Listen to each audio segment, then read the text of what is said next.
Hello दोस्तों, आप सभी का स्वागत है हमारे यूट्यूब चैनल बी टॉपर में। दोस्तों, आप सभी जानते हैं कि आज 11 तारीख है और कल आपकी परीक्षा है 12 तारीख को। तो 5 बज गए, हम लोग लाइव आ गया। इतनी टाइम हम लोग हिंदी का लाइव सेशन रखते हैं और आज मैं इसीलिए हिंदी का टेस्ट पेपर लेकर आया हूँ और काफ़ी अच्छा टेस्ट पेपर लेकर आया हूँ। ज़्यादा क्वेश्चन नहीं कराऊँगा, कम ही क्वेश्चन लाए हैं, 25 से 30 क्वेश्चन के बीच में लेकर आया हूँ। ज़्यादा क्वेश्चन कराकर आप लोग का टाइम नहीं वेस्ट करना चाहता हूँ। वीडियो को इसलिए छोटी आज रखूँगा ताकि आप लोग जो समय आपका बचे आज ज़्यादा से ज़्यादा वीडियो रिवीजन कर सकें। तो चलिए, आज का क्वेश्चन नंबर 1 और सीरीज का क्वेश्चन नंबर 114 है, जिसकी पूर्व में कोई आशा ना हो के लिए एक शब्द है। फटाफट आप लोग क्वेश्चन नंबर 114 का राइट आंसर दोस्तों कमेंट कर दीजिए। चलिए, और आप लोग वीडियो को शेयर कर दीजिए और लोग भी जुड़ सकें। चलिए, करते रहिए राइट आंसर क्वेश्चन नंबर 114 का। आप लोग क्वेश्चन नंबर 114 का राइट आंसर ऑप्शन बी सही है। अप्रत्याशित कहा जाता है जिसकी पूर्व में कोई आशा न हो, उसको उस शब्द के लिए अप्रत्याशित यूज किया जाता है। चलिए, क्वेश्चन नंबर 115 की ओर चलते हैं। निमिष शब्द का पर्याय है। चलिए बताइए, निमिष शब्द का पर्याय, निमिष का अर्थ क्या है पूछ रहा है। चलिए, क्वेश्चन नंबर 115 का आप लोग राइट आंसर कमेंट करते रहिए। काफ़ी अच्छा वर्ड है निमिष। फटाफट आप लोग क्वेश्चन नंबर 115 का राइट आंसर कमेंट कर दीजिए। पर्याय मतलब यहाँ पर्यायवाची पूछा जा रहा है, ना कि अर्थ। तो चलिए, आप लोग फटाफट 115 का राइट आंसर दोस्तों कमेंट करिए। क्वेश्चन नंबर 115 का राइट आंसर आप लोग करते रहिए।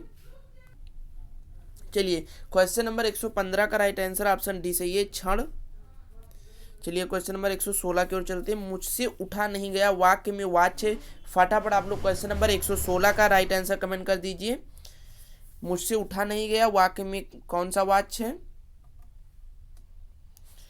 क्वेश्चन नंबर 116 का राइट आंसर ऑप्शन सी सही है, भाववाच्य है। आप लोग वाच जानती होंगी, मैं एक शॉर्ट में आप लोगों को फिर से रिवीजन करा दे रहा हूँ। जैसे 3 सेंटेंस दे दिया गया, मैं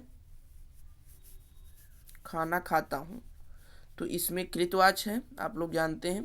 इसमें कृतवाच्य क्योंकि कर्ता दे दिया गया। फिर कहा गया गाना गाती है, इसमें क्रमवाच्य हो गया क्योंकि इसमें क्रम तो है परंतु कर्ता नहीं है, तो ये क्रमवाच्य हो गया। और ये जो हम मुझसे उठा नहीं गया, ये भाववाच्य है। जैसे मुझसे कह दिया जाए, मुझसे चला नहीं जाता, मुझसे चला नहीं जाता, चला नहीं जाता। तो ये सारी चीज़ें जो भाव से प्रकट होती हैं उन्हें हम भाववाच्य कहते हैं। लगभग में 1-2 क्वेश्चन इसके वाच्य के आपको जरूर मिलेंगे, काफ़ी इजी है। आई होप आप लोग समझ ही गए होंगे। चलिए, आगे चलते हैं हम क्वेश्चन नंबर 117 की ओर। अपेक्षा का विशेषण रूप क्या है। फटाफट आप लोग क्वेश्चन नंबर 117 का राइट आंसर कमेंट करें दोस्तों। अपेक्षा का विशेषण रूप क्या है। चलिए, आप लोग आंसर करते रहिए। चलिए, क्वेश्चन नंबर 117 का राइट आंसर ऑप्शन डी सही, अपेक्षित। अपेक्षित अपेक्षा का विशेषण रूप अपेक्षित होता है। चलिए, 118 नंबर क्वेश्चन की ओर चलते हैं। गौधुम शब्द का तद्भव क्या है। फटाफट आप लोग क्वेश्चन नंबर 118 का राइट आंसर कमेंट करिए दोस्तों। चलिए, करते रहिए आप लोग राइट आंसर।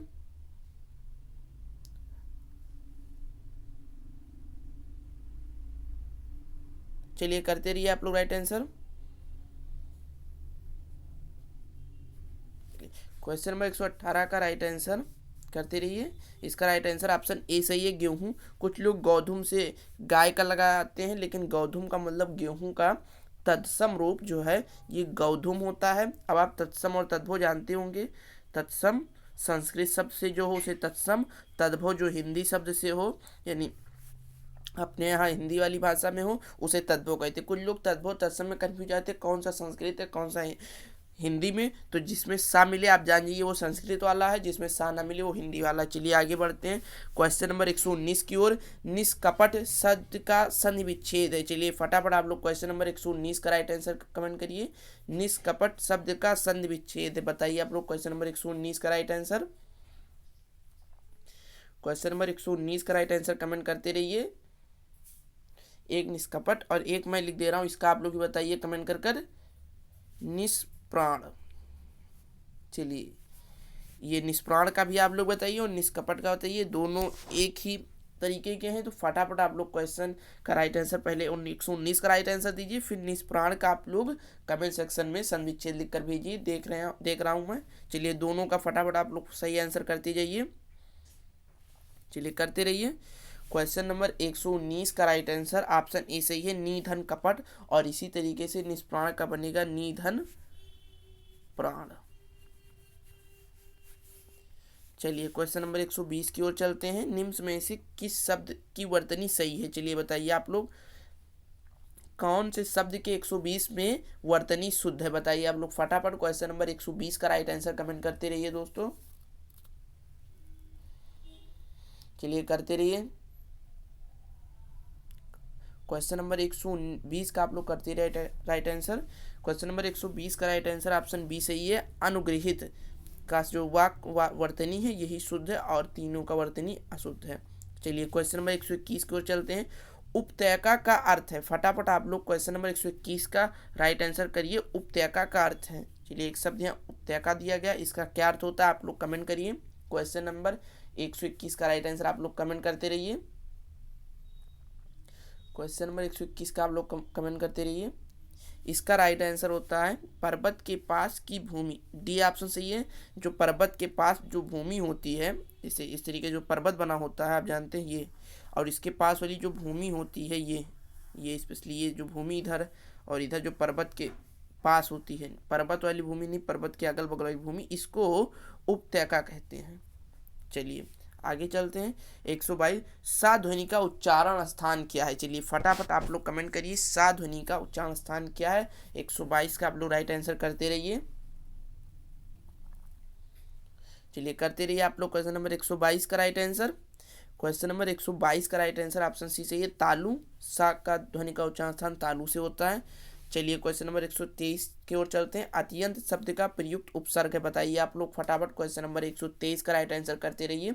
अत्यंत शब्द का प्रयुक्त उपसर्ग है, चलिए आप लोग करते रहिए। इसका उपसर्ग क्या है? चलिए फटाफट आप लोग करते हैं। अत्यंत शब्द का उपसर्ग जो है ये अति होता है, ऑप्शन डी यहाँ पर सही है, अति धन यंत। देखिए इसका संविच्छेद कर आप लोग देख सकते हैं, अति धन अंत। अब ये जो उपसर्ग है, उपसर्ग आगे जुड़ा होता है आप जानते हैं, ये अतियंत। चलिए 124 की ओर चलते हैं। चौराहा शब्द में समास है? फटाफट आप लोग क्वेश्चन नंबर 124 का राइट आंसर करते रहिए। चलिए करते रहिए आप लोग। क्वेश्चन नंबर 124 का राइट आंसर सी से होगा, द्विग। आप जानते हैं चौराहा का अर्थ होता है चार राह वाला, यहाँ संख्या मिल गया चार राह वाला, इसलिए कौन सा समास है? द्विग समास। चलिए क्वेश्चन नंबर 125 की ओर चलते हैं। अड़ा का उच्चारण स्थान होता है? फटाफट आप लोग क्वेश्चन नंबर 125 का राइट आंसर करते रहिए दोस्तों। कौन सा होता है? क्वेश्चन नंबर 125 का सही उत्तर करिए आप लोग। क्वेश्चन नंबर 125 का राइट आंसर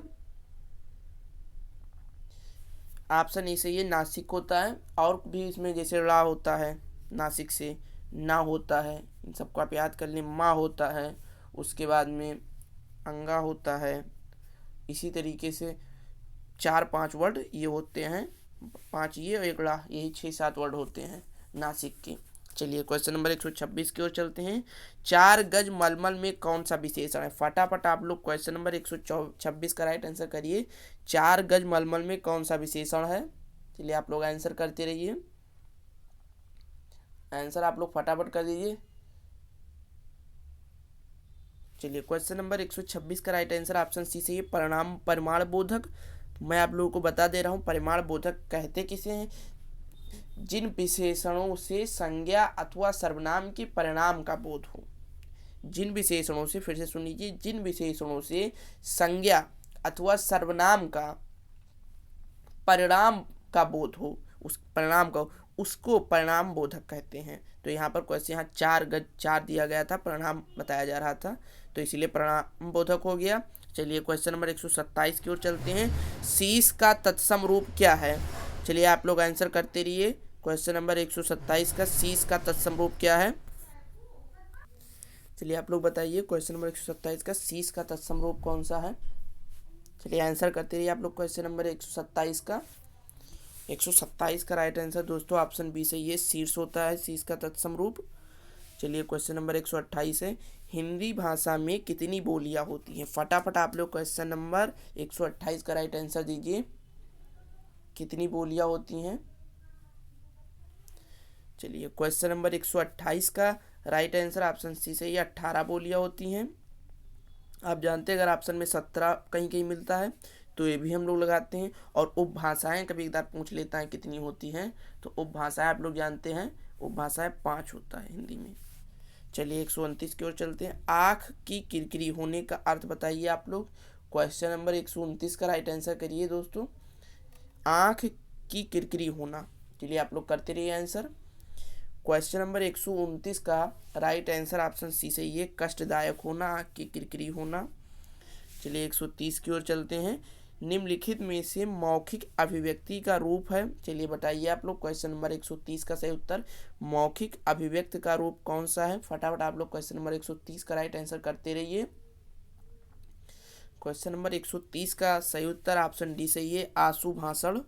चलिए क्वेश्चन नंबर 131 की ओर, निम्नलिखित में से किस देश में हिंदी भाषा का प्रयोग लिखने एवं बोलने में किया जाता है? फटाफट आप लोग क्वेश्चन नंबर 131 का राइट आंसर करते रहिए दोस्तों, किस देश में हिंदी भाषा का प्रयोग लिखने एवं बोलने में किया जाता है?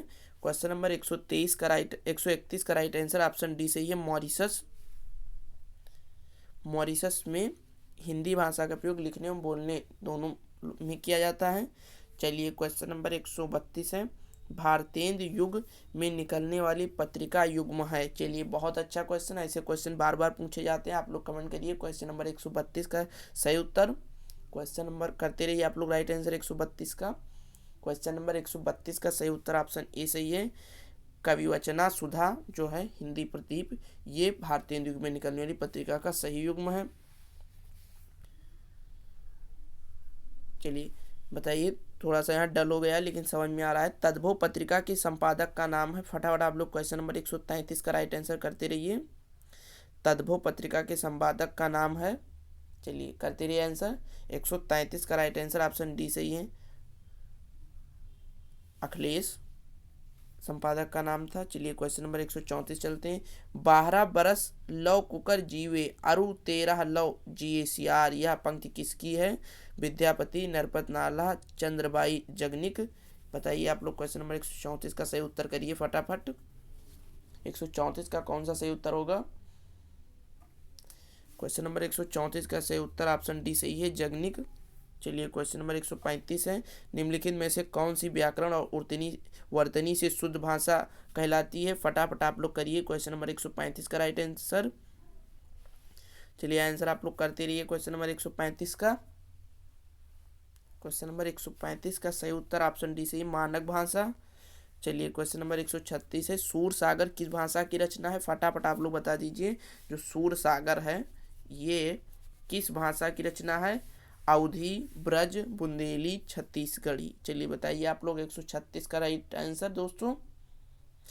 क्वेश्चन नंबर 136 का सही उत्तर ऑप्शन सी सही है, ब्रज। चलिए 137 है, वीरों का कैसा हो वसंत कविता किसने लिखी है? बहुत अच्छा क्वेश्चन, वीरों का कैसा हो वसंत, इसके लेखक का नाम बताना। आप लोग फटाफट क्वेश्चन नंबर 137 का सही उत्तर करते रहिए। क्वेश्चन नंबर 137 का सही उत्तर ऑप्शन बी सही है, सुभद्रा कुमारी चौहान ने लिखा है, ये सुभद्रा कुमारी चौहान ने लिखा है, वीरों का कैसा हो वसंत। चलिए क्वेश्चन नंबर 138, और इस सेशन का हम लास्ट क्वेश्चन रखते हैं। आज सेशन को हम बहुत बड़ा नहीं करेंगे, मैंने शुरू में बता दिया, इसलिए सेशन को मैं बड़ा नहीं कर रहा हूँ, ताकि जो टाइम आप लोग के पास बचे आप लोग ज़्यादा से ज़्यादा वीडियो को रिवीजन कर सकें। तो मैं यही कहूँगा कि आप लोग आज ज़्यादा से ज़्यादा वीडियो सारे चैप्टर से, यानी हिंदी, मैथ, रीजनिंग और ट्रेड का प्लेलिस्ट आपको चैनल पर मिल जाएगा, सभी वीडियो का रिवीजन एक बार कर लीजिएगा। चलिए 138 नंबर क्वेश्चन, निम्नलिखित में से कौन सा रासो अलाहाखंड के नाम से प्रसिद्ध है? फटाफट आप लोग क्वेश्चन नंबर 138 का राइट आंसर कमेंट कर दीजिए दोस्तों। चलिए करते रहिए आंसर। क्वेश्चन नंबर 138 का करते रहिए आप लोग आंसर। क्वेश्चन नंबर 138 का दोस्तों सही उत्तर ऑप्शन सी सही है, परमाल रासो। चलिए थैंक्स फॉर वॉचिंग, मिलते हैं नेक्स्ट वीडियो में, आप लोग रिवीजन करते रहेंगे।